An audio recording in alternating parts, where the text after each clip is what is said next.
지난 주일날 이제 에스더를 시작하면서 이제 작은 부흥회 때 계속 에스더를 보겠다 말씀드렸습니다. 그리고 제가 말씀드렸던 것이 한번 들어보시고 괜찮으면 작은 부흥회 오십시오라고 이야기를 했는데, 우리 집사님들 중에서 감사하게도 혹시 작은 부흥회 숫자가 좀 적을까봐 일부러 시간 내서 오셨다 하는 분들도 계셨습니다. 정말 감사드리고요. 우리가 계속해서 교회다움을 생각하면서 교회 체질을 바꾸려고 하고 있습니다. 특별히 말씀 사경회로 저는 준비했습니다. 그래서 깊이 있게 좀 넉넉하게 또 설교를 하려고 했고요. 또 기도회도 좀 더 자유롭게 하려고 했었습니다. 더 기도하고 말씀을 상고하는 교회, 어떤 새로운 체질을 만들기 위해서 그렇게 했었는데, 그래도 참 감사하게도 같이 동참해 주셔서 다시 한번 감사의 말씀을 드립니다. 제가 설교 중에 농담을 많이 하는 편은 아닌데, 이렇게 어렵게 조크를 하면 우리 성도님들 그걸 억지로 막 참으세요. 보면 제가 레크레이션 강사 자격증이 있다 하지 않았습니까? 그때 자격증 강사님들께서, 저를 가르치는 강사님들께서 한국 사람들은 잘 안 웃는다고, 웃으면 지는 줄 알고 안 웃는다 그렇게 말씀하시던데, 정말 성도님들도 그러신 것 같아요. 그냥 제가 바라기는 우리 예배가, 우리 교회가 따뜻하고 좀 더 자유롭고 그렇게 하나님 앞에서 예배 드렸으면 좋겠다 하는 그런 마음입니다. 어쨌든 오늘도 에스더서를 좀 보려고 하는데, 나 작은 부흥이 안 왔습니다 하는 분들도 충분히 이해하실 겁니다. 그러니까 같이 한번 말씀을, 에스더 이야기를 들어보도록 하겠습니다. 에스더는 사실 평범한 가정의 이야기다 계속 제가 말씀드리고 있습니다. 어느 날 내 딸이 왕후가 된 겁니다. 포로로 잡혀간, 그리고 100년이 지난 포로민의 후손이었는데, 모르드게라는 한 가정의 그 딸이 이제 왕후가 되어서, 그래서 이야기가 시작되는 것이 모르드게 이야기입니다. 에스더 이야기겠죠. 굉장히 평범한 가정의 이야기라는 것을 기억해야 됩니다. 다니엘과 오늘 에스더, 이 두 책은 이민교회에서 굉장히 좋아하는 이 성경입니다. 왜냐하면 이민사회를 살다 보면 이렇게 다니엘과 에스더처럼 핍박도 당하고 또 민족이 다르기 때문에 차별도 경험하기 때문에, 그래서 이 포로기에 쓰여있던 다니엘과 에스더를 참 좋아하는 것을 보게 됩니다. 유대인들도 특별히 2차 세계대전 때 이 에스더를 같이 읽고 많이 묵상했다고 합니다. 이 유대인들 입장에서 유대인들을 죽이려고 했던 성경의 하만은 결국 실제 히틀러로 보였겠죠. 그러니까 2차 세계대전 때, 또 그 외에도 민족적으로 위험이 있을 때마다 에스더를 읽으면서 하나님의 도우심을 구했다. 그게 이스라엘의 에스더를 향한 마음입니다. 지금도 이제 불임절 그러면 현재도 이스라엘 사람들은 이 에스더를 읽는다고 해요. 읽을 때 하만 이름이 나오면 야유가 터져 나오고, 나중에 하만이 죽게 되면 환호성이 나온다고 합니다. 그만큼 이 이민 시기가, 또 그 역사가 긴 이스라엘에게는 에스더가 각별하다는 겁니다. 제가 유학할 때 저보다 10살이 많았던, 같이 공부했던 동기가 있었습니다. 그분은 초등학교 때 이민을 가셨던 분인데 저보다는 10살이 많고요. 우리가 알고 있는 LA 폭동 아시죠? 흑인들이 LA 지역의 한인타운을 습격하여서 막 이렇게 물건 훔쳐가고, 그래서 옥상에 이제 한인들이 진지를 구축하고 대치했던 것이 굉장히 유명했던 그 사건을 아실 겁니다. 우리야 남의 나라 이야기이고 그런가 보다 했는데, 이분은 LA 폭동 때 그 한가운데 있었고, 또 그때 이분이 청년이었다고 합니다. 그래서 LA 폭동 그때 이야기를 하는데 막 붕괴하시는 거죠. 그러니까 모든 이 흑인들의 불평과 불만을 한인에게 돌리게 되는데, 교묘하게 이 정치 세력들이 그것을 이용하는 것을 보면서 굉장히 분노했고, 그 수십 년이 지났는데도 그때 젊었을 때 그 고통당했던 것을 기억하면서 분노하는 것을 보게 됩니다. 사실 민족이 민족을 미워하는 경우가 역사적으로 굉장히 많습니다. 한 민족이 한 민족을 핍박하고, 그래서 지금도 전쟁이 많이 일어나지 않습니까? 또 불과 얼마 전에는 코로나가 발생했을 때 온 세계가 중국을 그냥 미워했습니다. 특별히 저 미국의 한 대통령은 대놓고 차이나 바이러스라 이야기했죠. 중국 거다 이겁니다. 그러니까 그렇게 한 민족이 한 민족을 미워하는 것은 역사적으로 너무나 흔했고 지금도 있는 일입니다. 하지만 오늘 에스더서에 나왔던 하만이 이 이스라엘 민족을 미워하게 되는데, 사실 역사적으로 거슬러 올라가 보니까 1000년 전 그리고 500년 전 조상들의 싸움 때문에 이 민족적 갈등이 생긴 것인데, 하만이 그것을 기억하고 알게 되고 결국 그래서 이 모르드게 사건 때문에 온 유다인들을 죽여야 되겠다, 그렇게 한 거 아니겠습니까? 하만은 지금 제국의 2인자입니다. 왕의 반지를 가져다가 왕에게 허락받고 이스라엘 모든 유다인들을 다 죽이자는 그 조서에 도장을 찍어버린 것입니다. 그런데 제3자가 보기에도 이건 너무했다는 겁니다. 민족을 몰살시킨다고, 그것도 1000년 전 500년 전 민족 갈등 때문에 이 하만 아말렉 족속이 유다인을 죽인다고? 이게 너무했다는 겁니다. 그래서 이 조소를 받아들었던 수산성, 페르시아 이 수도죠. 수도 성 사람들이 그 왕의 조서, 유다인을 다 죽여라는 조서를 받아들고 혼란에 빠졌다 이야기를 합니다. 이 혼란에 빠졌다는 이 단어의 용례가 언제 또 쓰였냐면, 가축들이 먹을 것이 없어서 소란할 때, 막 먹을 것 없으면 어떻게 됩니까? 가축들이 시끄럽게 막 울부짖지 않습니까? 또 광야에서 길을 잃고 헤매는 그 상태, 그 마음 상태, 완전히 패닉이죠. 죽임을 당하는 유대인뿐만 아니라 제3자 입장에서 이거 한 민족이 한 민족을 그렇게 학살한다고? 이거 너무한 거 아니야? 그만큼 혼란에 빠졌다는 겁니다. 사실 어제까지 이웃 사촌이었습니다. 어제까지 유대인이었지만 내 옆집 사람이었고 옆집 누구누구 엄마였고 아빠였습니다. 그런데 왕의 조서에 보니까 그 사람들 죽이라는 겁니다. 그러니까 제3자 입장에서도 이거 너무하다 했다는 겁니다. 여러분, 먼저 기억할 것은 원수는 원수입니다. 원수를 아무리 어르고 달래도 원수입니다. 늑대를 아무리 훈련시켜도 맹수는 맹수입니다. 하만은 하나님의 분명한 원수였고, 그러하기 때문에 꼭 모르드게가 아니었다 할지라도 언젠가는 하만은 그 권력을 가지고 유대인들을 학살할 그 원수였다는 겁니다. 단지 모르드게를 통하여서 그 시기가 결정된 것이죠. 왕의 조서가 이제 내려지는데, 편지 아니겠습니까? 명령서. 이 편지가 페르시아 시대에 이 수도에서 저 변방까지 가장 끝에 있는 그 도시까지 전달되기까지 한 2달 걸렸다고 봅니다. 지금처럼 도로가 안 좋으니까 그렇겠죠. 로마 시대 때에는 그 제국이 훨씬 더 커지지만 도로가 좋아지니까 그래도 한 달 정도 걸렸다고 합니다. 오늘 이 왕의 조서가 오늘 지금 반포가 되었는데, 그 내용이 어떻게 되느냐? 오늘, 그러니까 달력으로 치면, 우리나라 달력으로 치면 오늘 1월 13일에 왕의 조서가 도장이 찍혀서 이제 전국으로 뿌려지게 됩니다. 그런데 언제 그러면 이스라엘 백성이 죽느냐? 그 날짜가 중요한데, 이 날짜를 하만이 점쟁이를 통해서 손 없는 날 받은 거죠. 그게 언제냐면 우리나라 달력으로 굳이 비유하자면 12월 13일이었습니다. 그러니까 오늘 왕의 조서가 도장 찍힌 날은 1월 13일이고 이게 실제적으로 효력을 발생하는 날은 12월 13일입니다. 그러니까 달력으로 치면은 11달이 시간이 있는 거죠. 11개월 후에 이제 이스라엘 백성은 죽게 됩니다. 가장 변방에 사는 사람도 2달 후에 이 소식을 받게 될 텐데, 그 사람들 입장에서는 2달 후에 연락을 받았으니까 그러면 9달 남은 거죠. 그러니까 9달 후에는 변방에 있는 유대인들도 죽게 되는 것입니다. 9개월밖에 안 남았다고요.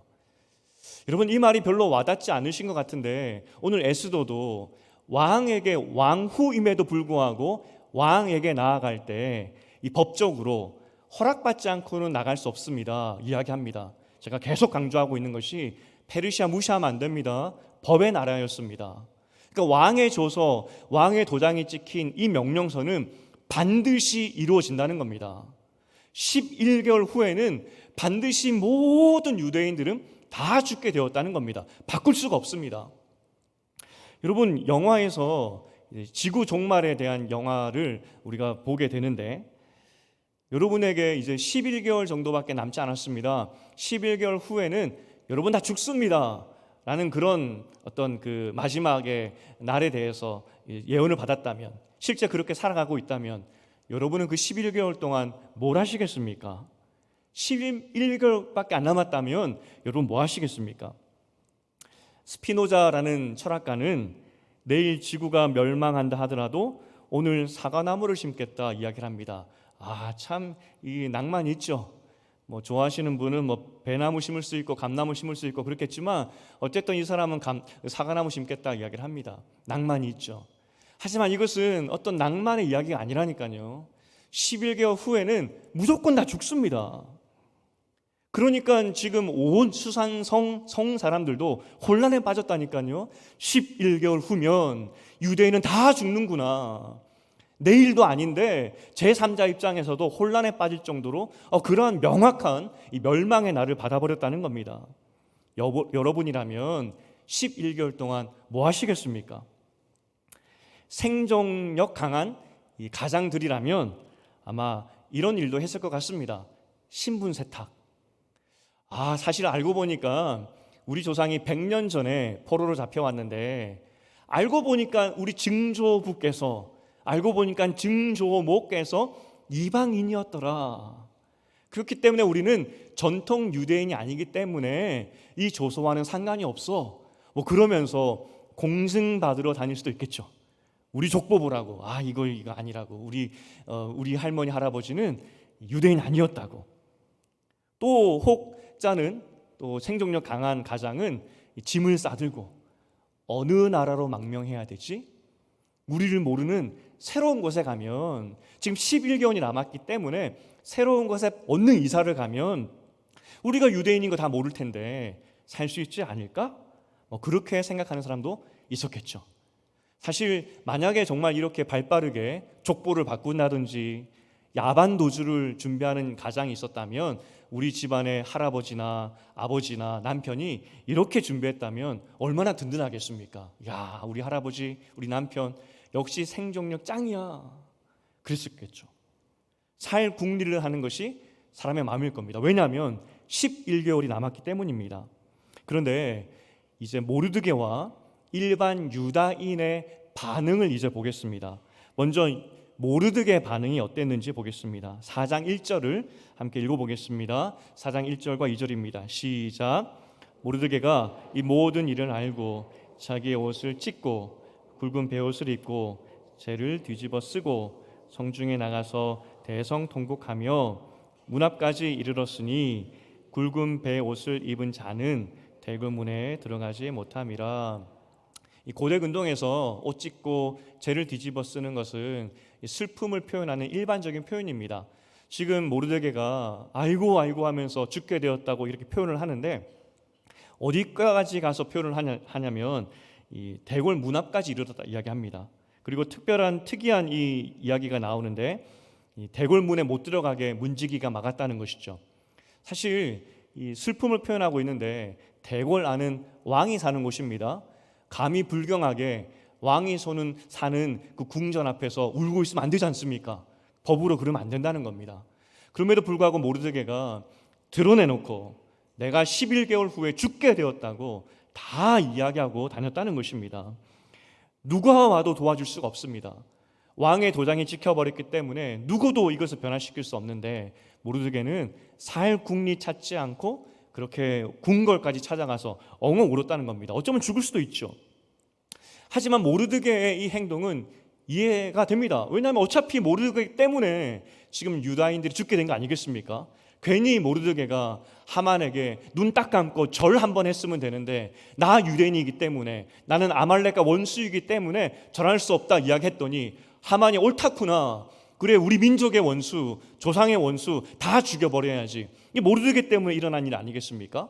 그러니까 모르드게가 드러내놓고 우는 것은 뭐 당연하겠다 싶습니다. 그러면 다른 유다인들은 어떻게 했을까요? 사실 모르드게가 절만 했으면 아무 문제가 없습니다. 모르드게 때문에 날벼락 맞은 겁니다. 모르드게 때문에 다 죽게 되었습니다. 그러면 나머지 유다인들은 이 소식을 듣고 이 조서를 받고 어떻게 했을까요? 4장 3절을 함께 읽어보겠습니다. 시작. 왕의 명령과 조서가 각 지방에 이름에 유다인이 크게 애통하여 금식하며 울며 부르짖고 굵은 베옷을 입고 재에 누운 자가 무수하더라. 문자 그대로입니다. 이제 그때는 이제 파발이 쉽게 말해서 전해주는 대로 이 왕의 조서를 받지 않습니까? 수산성부터 가까운 쪽부터 이제 조서를 받기 시작했을 겁니다. 가까이 사는 지역부터 이 유대인들이 그 소식을 알고 그 소식을 받자마자 아이고 아이고 하면서 울면서 금식하며 애통했다고 이야기를 합니다. 그리고 그 수가 무수했다 이야기합니다. 감추지 않았다는 것이죠. 여러분, 그 소식을 들었을 때 감추는 것이 맞습니다. 더군다나 11개월이 남아있기 때문에 이거 어떻게 살아야 되지 궁리하는 것이 자연스러운 이치겠죠. 더군다나 지금 이 조서가 왜 내려왔는지 이제 알게 되었을 겁니다. 아말렉과 이 유다의 이 우리 조상들의 싸움이 지금까지 왔구나.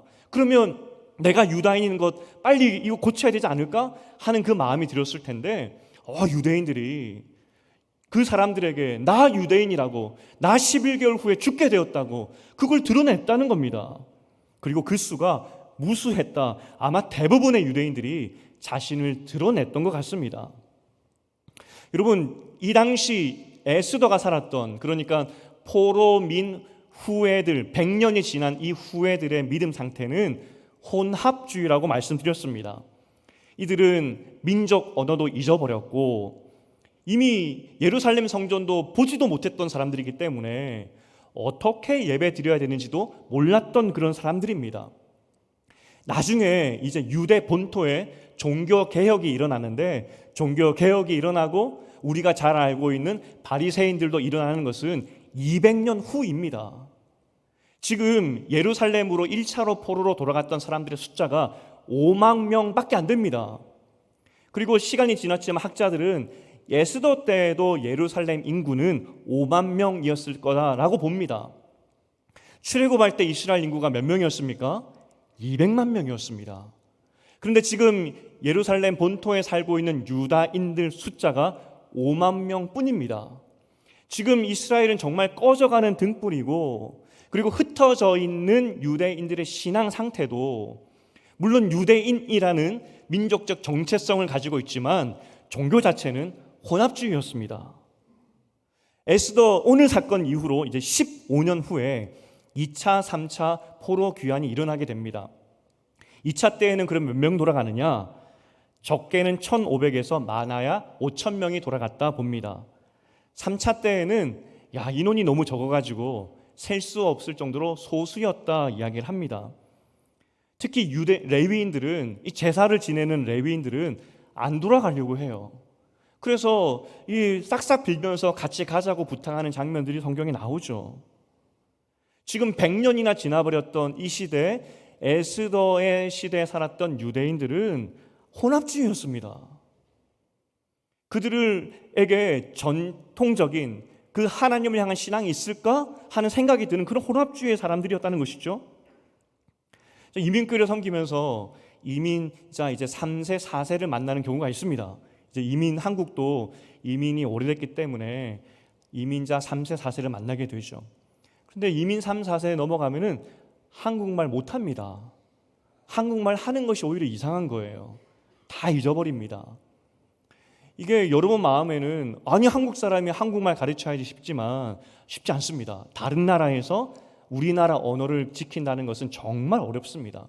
그래서 이 이민 3, 4세들 그리고 스스로들 이야기할 때, 또 우리가 이야기할 때 그 아이들을 보면서 너희는 바나나다 이야기합니다. 바나나 겉은 노랗지 않습니까? 속은 어떻죠? 하얘요. 겉은 분명히 한국 사람인데 속은 미국 사람이라는 겁니다. 그렇게 이야기하는데 그게 공공연하게 그렇게 이야기되는 그런 내용입니다. 분명히 지금 오늘 에스더 시대의 유다인들은 바나나입니다. 바나나. 겉은 유대인이고 하지만 속은 혼합주의적인 종교 생활을 했던 그런 사람들이라는 것이죠. 오늘 성경의 오늘 설교의 포인트는 포로민 100년 후의 사람들의 신앙 상태를 한번 보자는 겁니다. 그들의 진짜 신앙 상태가 어떠했는지 한번 보자는 겁니다. 100년 후의 사람들. 먼저 모르드게 신앙을 보겠습니다. 익히 알겠지만 신앙이 굉장히 좋았습니다. 드물죠. 모르드게가 이제 에스더를 향해서 이야기합니다.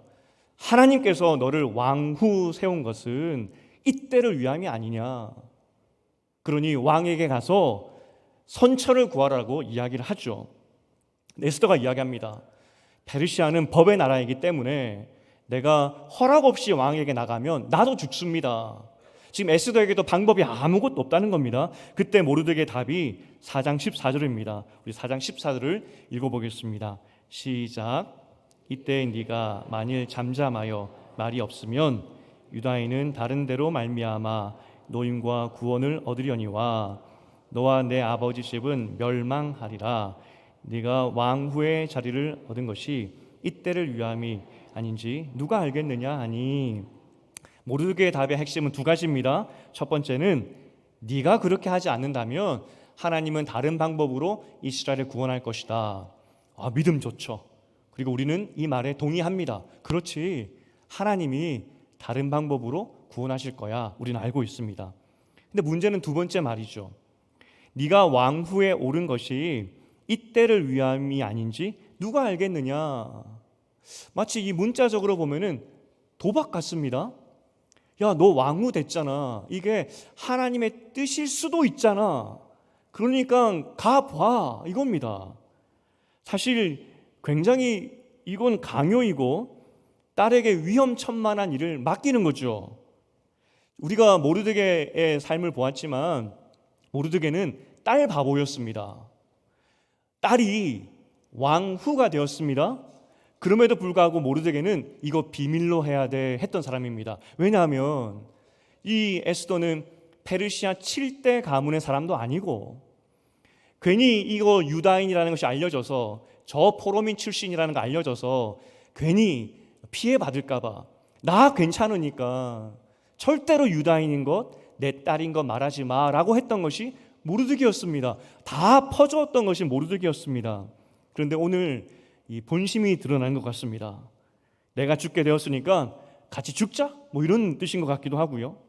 내가 지금까지 헌신했으니까 너 이번에 나에게 효도해야지.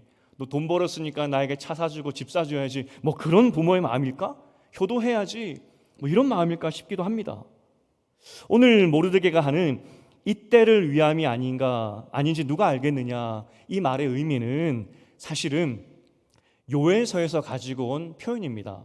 우리 요엘서 2장 12절부터 14절까지 함께 읽어보겠습니다. 요엘서 2장 시작. 말씀.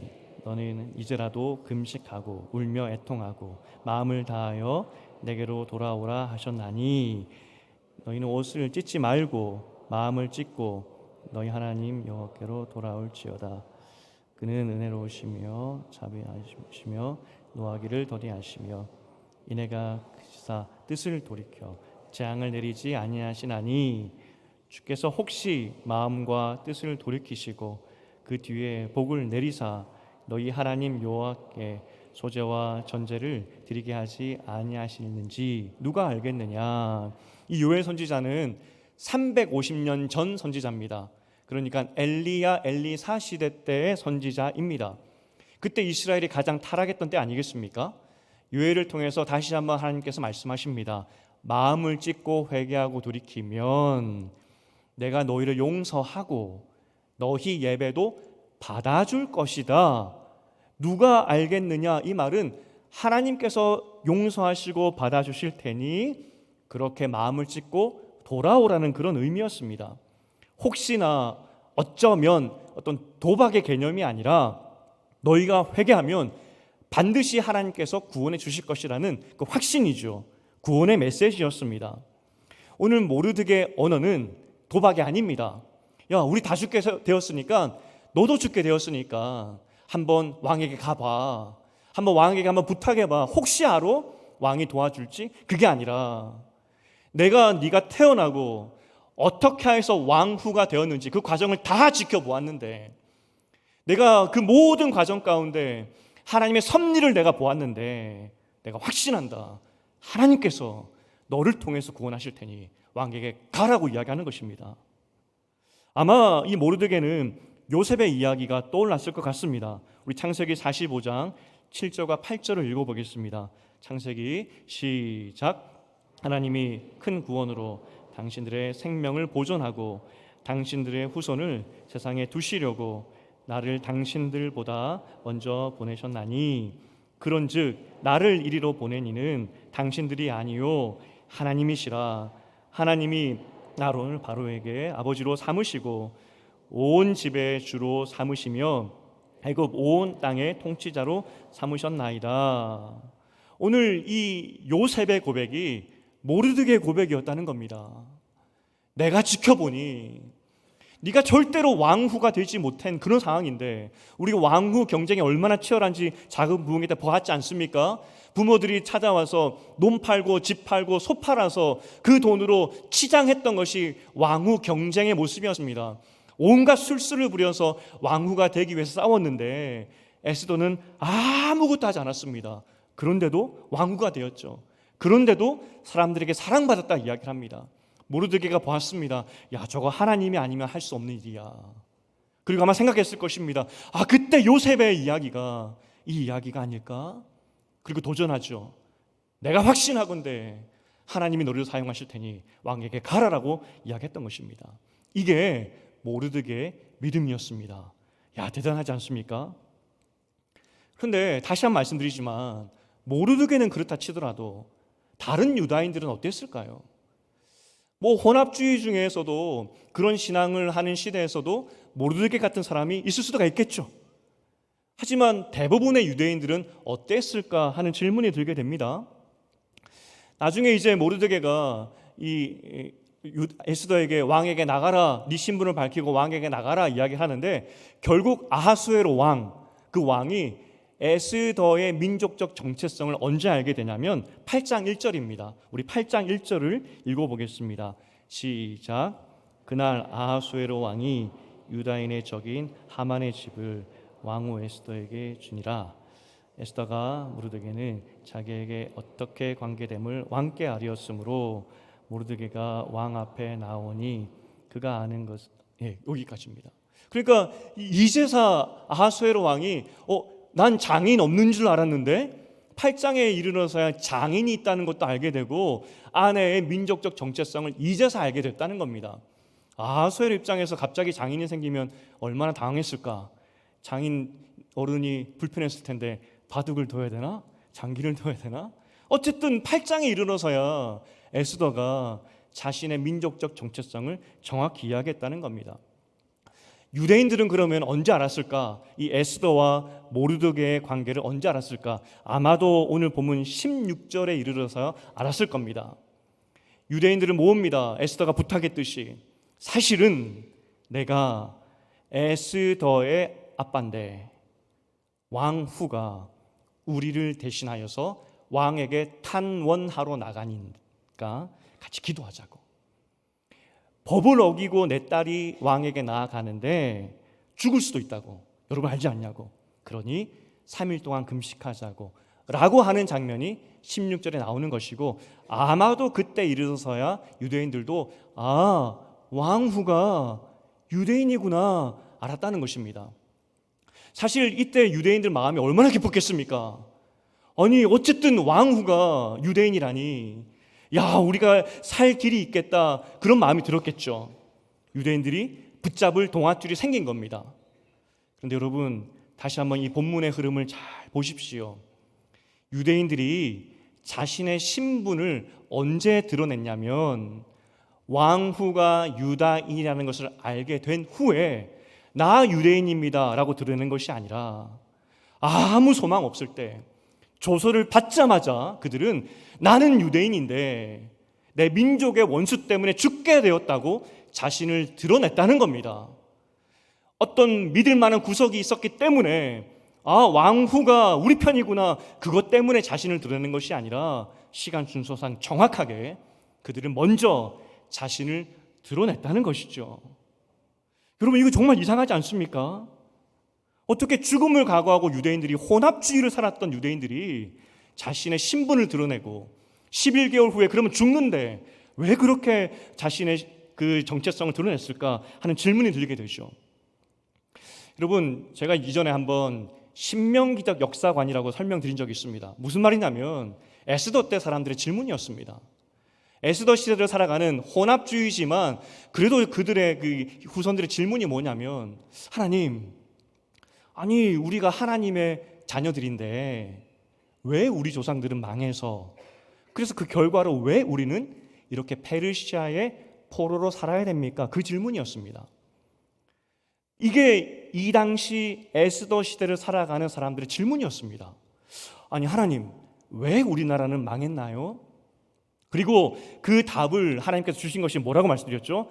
너희가 하나님을 불순종하여서 그 결과로 이렇게 망하게 되었다는 것이 이들이 가지고 있었던 답이었습니다.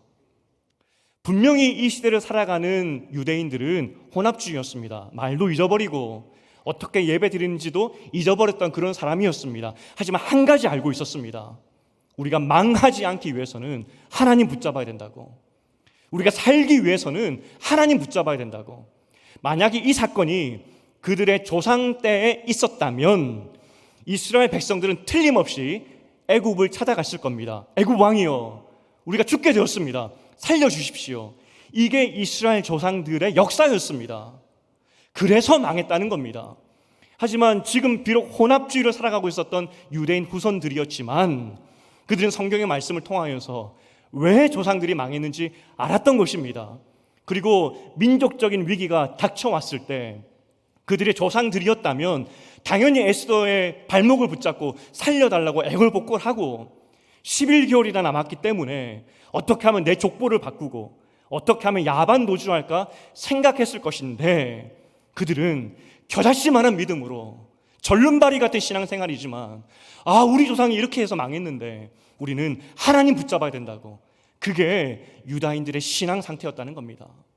여러분, 이들에게는 정말 그들이 가지고 있었던 유다인 전통적인 종교생활이 다 무너졌던 혼합주의적인 삶을 살고 있었습니다. 하지만 중심이 있었습니다. 마음을 찢고 나오라는 그 말씀처럼 위기 가운데 하나님 붙잡아야 된다고. 이게 포로민 100년 후에 이스라엘의 마음 상태였다는 것입니다. 이 비슷한 이야기가 예수님께서 누가복음 4장에서 나만 장군으로 이야기해주고 있습니다. 나만 장군 이야기에서 누가복음 4장 27절을 한번 읽어보겠습니다. 누가복음 4장 27절 시작. 또 선지자 엘리사 때에 이스라엘 많은 나병 환자가 있었으되 그 중에 한 사람도 깨끗함을 얻지 못하고 오직 수리아 사람 나만 뿐이었느니라. 예수님께서 말씀하십니다. 엘리야 엘리사 때 이스라엘 역사상 가장 많은 기적을 하나님께서 보여주셨습니다. 그 많은 사람들이 나았겠죠. 특별히 나병이라고 되어 있지만 광범위한 피부병이고 그 당시는 피부병도 중병이었습니다. 죽을 수 있었다는 겁니다. 그 수많은 피부병 환자 중에서 오직 나아만만 고침받았다 예수님께서 말씀하셨습니다. 이게 진짜일까 싶죠. 그런데 이게 사실인 것이, 일단 병을 고쳐주시는 분은 하나님이십니다. 하나님이신 예수님께서 내가 엘리사와 엘리야 때 나만 말고는 병 고쳐준 사람이 없어 직접 말씀하셨죠. 그러니까 맞겠죠. 또 유대인 입장에서도 이 말을 들을 때 반론을 하지 못합니다.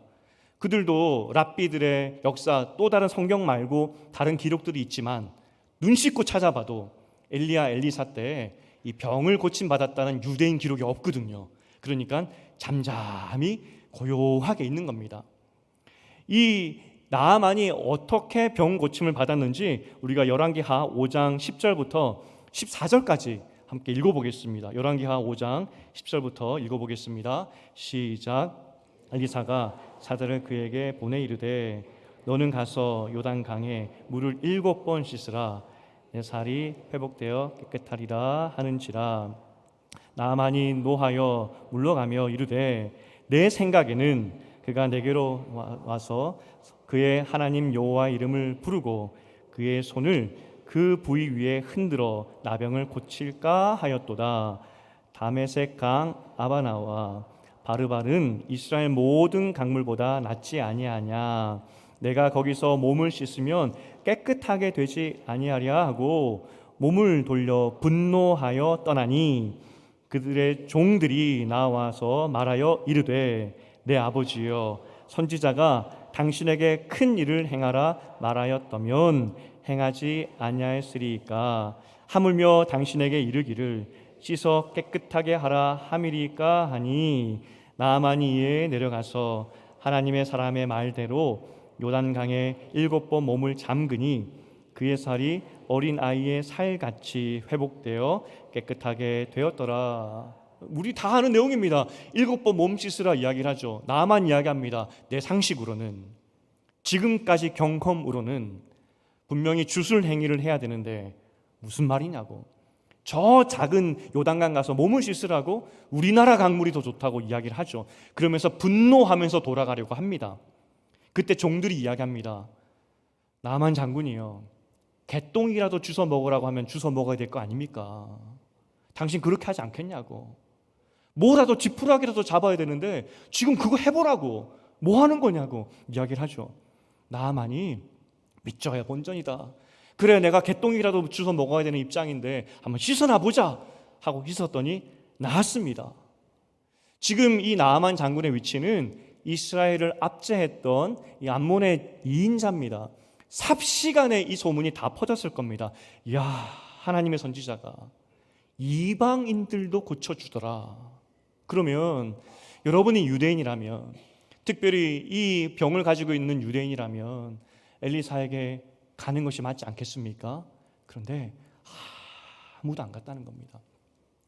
지푸라기라도 잡아야 될 심정을 가진 사람이 아무도 없었고 하나님을 지푸라기만도 못한 신으로 생각했다는 것이죠.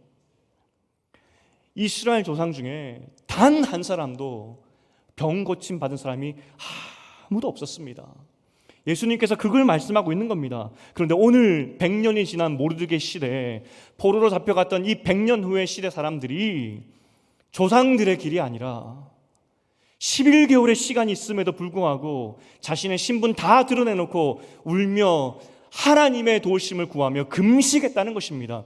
이 사람들이 자신을 그냥 신분을 드러낼 뿐만 아니라 이 금식했다는 표현은 하나님께 부르짖는 겁니다.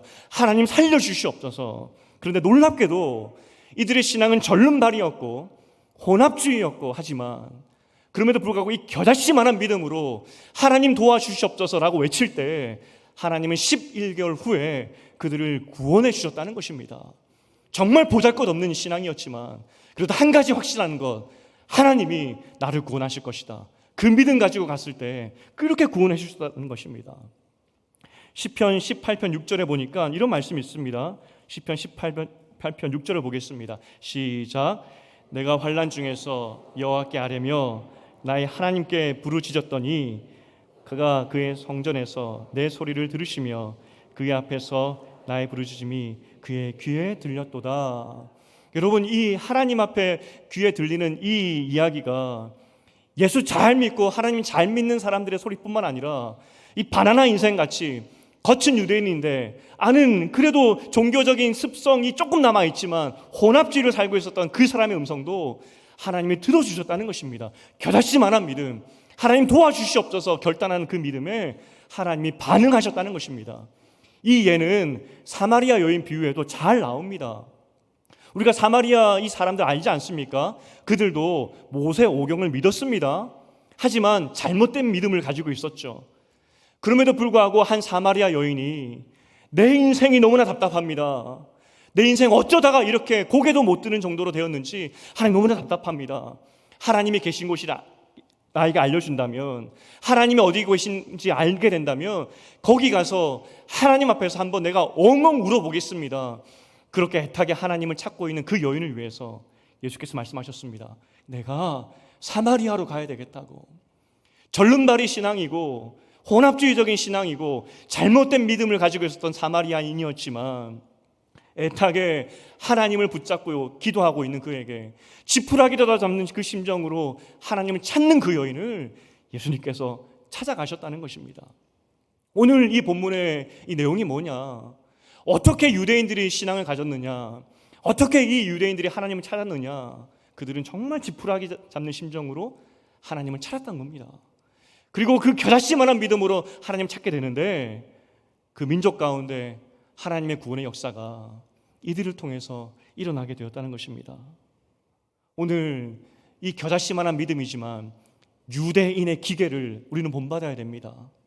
위험한 순간에 11개월의 시간이 있어서 어떻게든 도망갈 수 있는 그 위험한 순간에, 그래, 하나님이 나를 구원하시는 것이, 하나님이 우리의 구원자시지, 하나님이 살려주시옵소서 부르짖기 시작할 때 하나님이 이들을 통하여서 새로운 구원의 역사를 쓰셨다는 겁니다.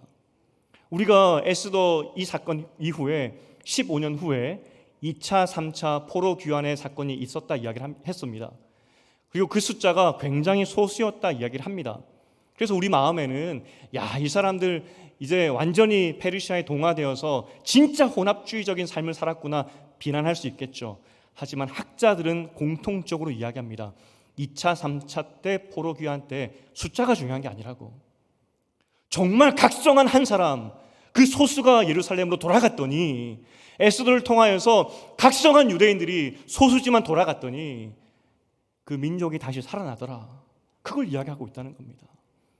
지푸라기라도 잡는 그 믿음이 우리에게 있는지, 위기의 순간에 나에게는 믿을 구석 11개월이 있고 나에게는 믿을 구석 에스더 왕후가 있으니 그들에게 내 소망을 걸고 있지 않는지, 우리에게는 이 절름발이 신앙이지만 유대인들의 기계가 필요합니다. 하나님이 우리를 구원하신다는, 내 신음소리를 듣고 응답하신다는, 사마리아 여인의 그 신음에도 응답하셨던 그 하나님을 믿고 그 하나님을 붙잡는 기계가 필요하다는 것이죠. 이제 말씀을 맺겠습니다. 여러분에게는 두 가지 길이 있습니다. 11개월을 준비하느냐, 내 나름대로의 방법으로 인생의 위기를 극복할 수 있도록 11개월을 열심히 준비하느냐, 아니면 지금 하나님 도와주시옵소서, 내가 지금까지 혼합주의로 살았고 제대로 믿지 못했지만 나 이거 한 가지 알고 있습니다. 하나님이 내 구원자라는 것. 다시 내 하나님께 붙잡겠습니다. 하나님만 소망하겠습니다. 살려주시옵소서. 우리가 이 둘 중에 하나를 선택해야 됩니다. 여러분, 뭘 선택하시겠습니까? 그런데 우리가 지금 하나님을 붙잡겠다 선택할 때 하나님의 새 역사가 우리를 통해 쓰여진다는 것을 믿으시기를 주님의 이름으로 축복드립니다. 제가 뭘 더 말씀드리겠습니까? 모든 순간 하나님의 백성답게 사시는 여러분 되시기를 주님의 이름으로 축복드립니다. 우리 말씀을 생각하시면서 태산을 넘어 험곡에 가도 나는 주님만 바라보겠습니다. 어느 순간에든지 하나님만 바라보겠습니다. 우리 다 함께 일어나서 함께 찬양으로 고백하겠습니다.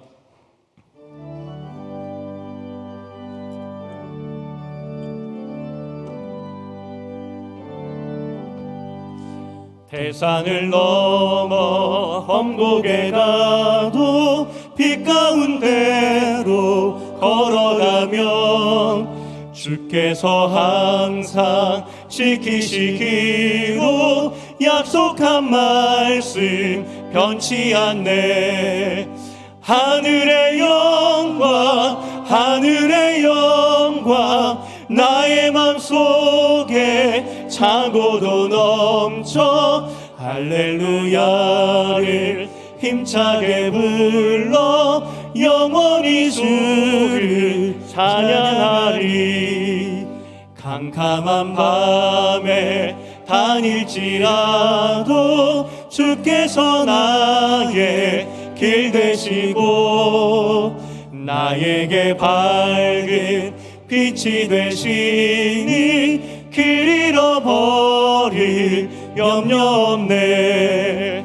하늘의 영광, 하늘의 영광, 나의 맘속에 차고도 넘쳐 할렐루야를 힘차게 불러 영원히 주를 찬양하리. 광명한 그 빛, 광명한 그 빛, 마음의 바다, 찬란한 천국 바라보 할렐루야를, 할렐루야를 힘차게 불러 날마다 빛에 걸어 하늘의 영광 하늘의 영광 하늘의 영광 나의 맘속에 차고도 넘쳐 할렐루야를 힘차게 불러